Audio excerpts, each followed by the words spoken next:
Oke, Anda semuanya, kita akan coba untuk membahas tentang kajian teori. Jadi kita akan bahas tentang pengertian, fungsi, dan struktur kajian teori dalam penelitian.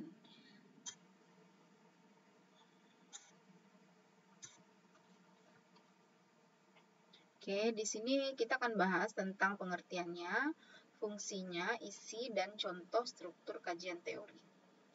Yang pertama kita bahas dulu pengertian kajian teori ya, definisinya.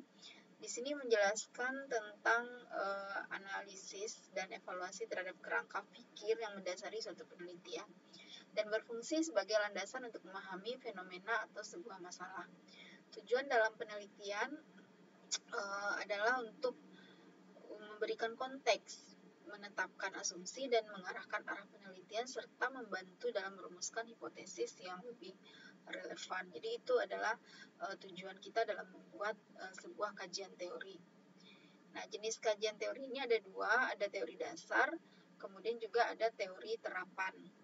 Nah, teori dasar ini mencangkup prinsip-prinsip fundamental dan konsep-konsep yang menjadi landasan bagi disiplin ilmu tertentu, seringkali diambil dari penelitian sebelumnya. Kemudian ada teori terapan, ini berfungsi untuk mengatasi masalah praktis dalam kehidupan nyata, menerapkan konsep teoritis dan situasi konkret, serta membantu dalam pengambilan keputusan. Kemudian fungsi dari kajian teori, yang pertama di sini untuk dasarnya itu sebenarnya merupakan landasan dari sebuah penelitian. Jadi kajian teori ini kita bisa menyusun kerangka teoritis, merupakan dasar struktural yang membantu peneliti dalam menjelaskan dan menggambarkan fenomena yang sedang diteliti secara sistematis. Kemudian mengarahkan pertanyaan penelitian. Jadi pertanyaan penelitian yang jelas dan terarah itu membantu menentukan fokus kajian dan metodologi yang akan digunakan dalam penelitian sehingga hasilnya itu akan lebih relevan. Nah, jadi dari kajian teori ini kita nanti akan mengembangkan sebuah kerangka analisis.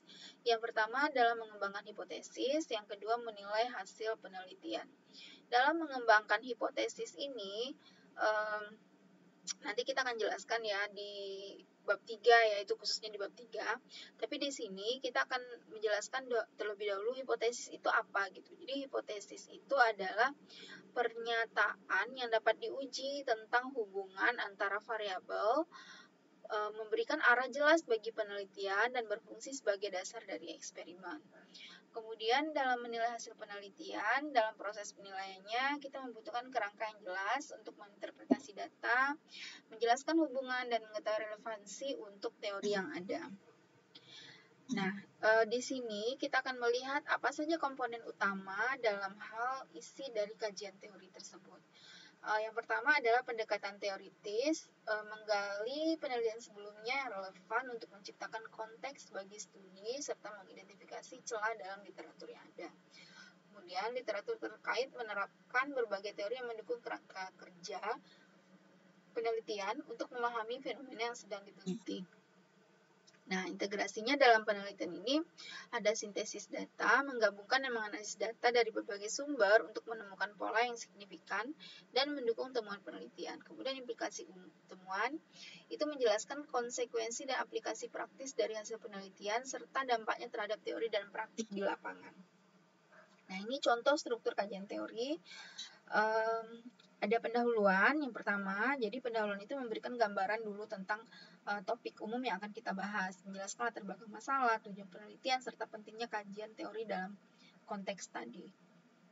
Kemudian ada tinjauan pustaka. Nah, tinjauan pustaka itu adalah analisis terhadap literatur yang relevan dengan topik penelitian, membantu memahami konteks dan sejarah penelitian yang ada, serta mengidentifikasi celah dalam penelitian sebelumnya. Ini adalah format penulisan dari kajian teori, ada pembagian babnya.